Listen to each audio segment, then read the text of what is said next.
President Duterte signed an executive order that reiterates a ban on contractualization yesterday. Not very many knew exactly what it contained. Today, Malacanang released copies to the media. Opposition lawmakers say the EO does not address the needs of workers. Employers disagree, but they also say they're uncomfortable with some provisions. Joyce Ilas tells us more. A prohibition against illegal contracting or subcontracting. This is the essence of the executive order President Rodrigo Duterte signed on Labor Day as a gift to Filipino workers. Under the EO released on Tuesday, contracting or subcontracting when undertaken to circumvent the worker's right to security of tenure, self-organization and collective bargaining, and peaceful concerted activities pursuant to the 1987 Constitution is prohibited. It states that security of tenure refers to the right of employees to not be dismissed or removed without just or authorized cause and observance of due process. The EO also states that the Secretary of Labor and Employment, in consultation with the National Tripartite Labor Council, may declare activities that may still be covered by a contract. Anyone who violates the order shall be penalized. Opposition congressmen, however, believe that the EO failed to address the needs of workers. Walang bago doon sa laman ng executive order. Yung pagbabawal po ng illegal contractualization or labor-only contracting is already there. Nandyan na po yan sa ating Article 106. Nandyan na po yan sa Labor Code. Bayan Muna Party List Representative Carlos Zarate explains, workers want employers to be compelled to directly hire employees without having to engage the services of intermediary manpower agencies. Dahil ang sinasabi niya, ang pinagbabawal ko lang naman ay itong so-called illegal job contracting. Illegal na nga yan. Kahit wala na ho yan sa executive order, ay talagang illegal na yan. No?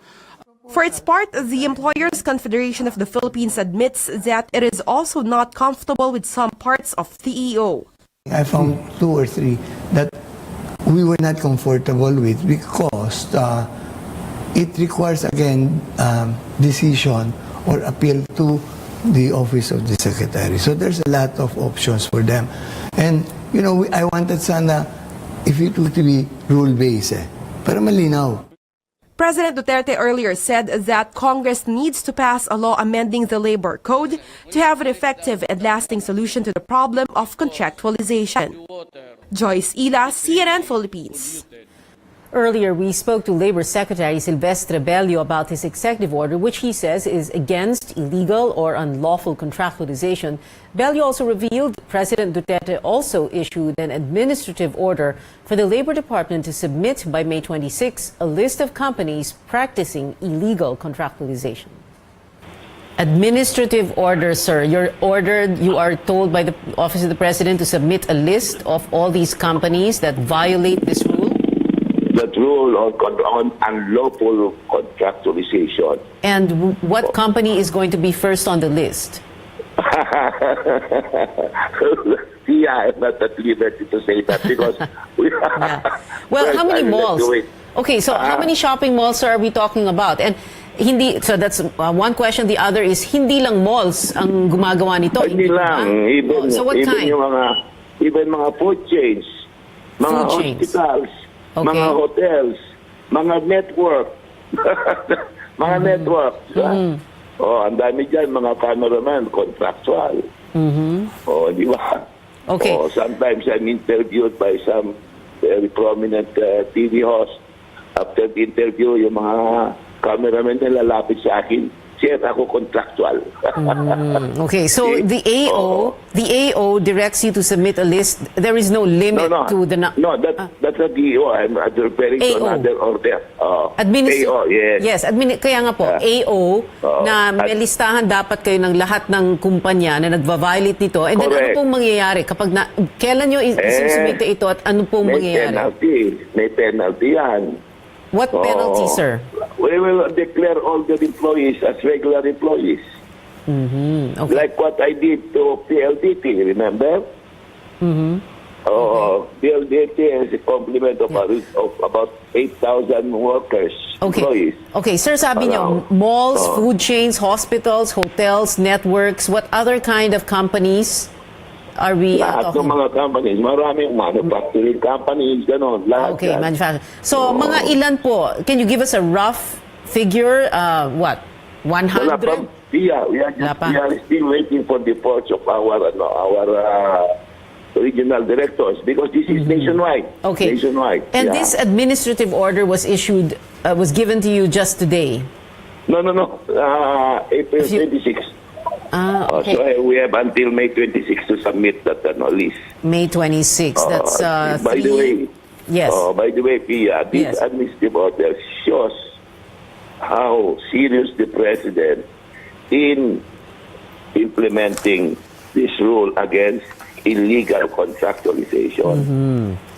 Kasi yan ang complaint ng mga maglalawan na pinapaikutan tayo Oo. Okay. And you think, sir, na matutuwa na ang manggagawa nito?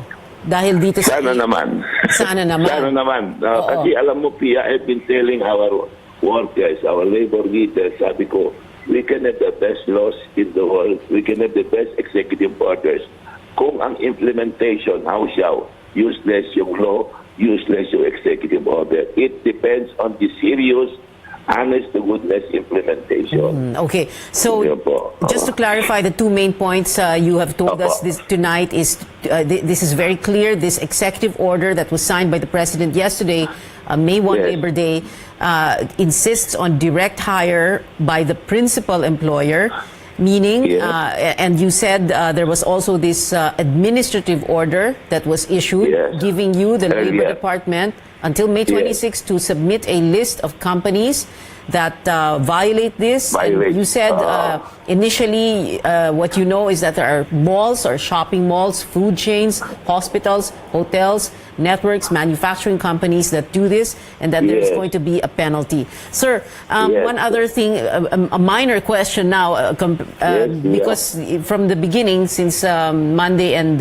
kahapon, ang tanong kasi na Opo. marami kung itong EO na ito nagre-reiterate lang naman sa existing laws, bakit kailangan may EO pa rin? Is this something that That is the not true. President just wants to emphasize and, he just wants to put a message across? Is this the point? In a way, Pia, no? In a way, as a matter of fact, we already have an existing department order, That's right. 174 and 183. Yes. Ito talaga namang kontra ito sa mga illegal contractualization. Pero dito pinakingkad ng ating Pangulo yung kanyang seriousness in dealing against illegal and unlawful contractualization. At yun po ang yun din naman ang hiningi ng ating mga manggagawa. Time now for the latest in sports with Paolo Del Rosario. Paolo, tell us what happened in UAAP women's volleyball. Pia, the LaSalle Lady Spikers have done it again. They remain queens of the UAAP women's volleyball. The LaSalle Lady Spikers edged out the FEU Lady Tamaras in Game 2 of the finals. LaSalle won in straight sets, 26-24, 25-22, and 26-24. The LaSalle Lady Spikers swept the championship series 2-0. This is the Lady Spikers' 11th UAAP women's volleyball title. Over on the men's side, the NU Bulldogs dethroned the four-peat-seeking Ateneo Blue Eagles. Bulldogs win 25-20, 31-29, 25-22, and 33-31 to claim their third men's volleyball title. NU star Brian Bagunas was named Finals MVP. I'm Paulo Del Rosario. Back to you, Pia. Thank you, Paolo. The sequel to the 2015 historical biopic General Luna gets a release date. TBA Studios announces Goyo ang Batang General will hit cinemas September 5th. Actor Paolo Avellino plays the young General Gregorio del Pilar. In the new teaser, we get to know Goyo through the eyes of different characters, including Apolinario Mabini and the late President Emilio Aguinaldo. Preview also introduced the love interest of Del Pilar, Remedios Nable Jose, played by actress Gwen Zamora. The film also stars Carlo Aquino, Aaron Villaflor, Alvin Anson, and Empress Shah. And before we go, Facebook wants to help you find love online. The company also announced a new dating feature at its annual developers conference, F8. Users can set up a dating profile with their first name. The company said this won't be visible to friends and will not appear in news feeds. The feature is opt-in and users will not be matched with people they are already friends with.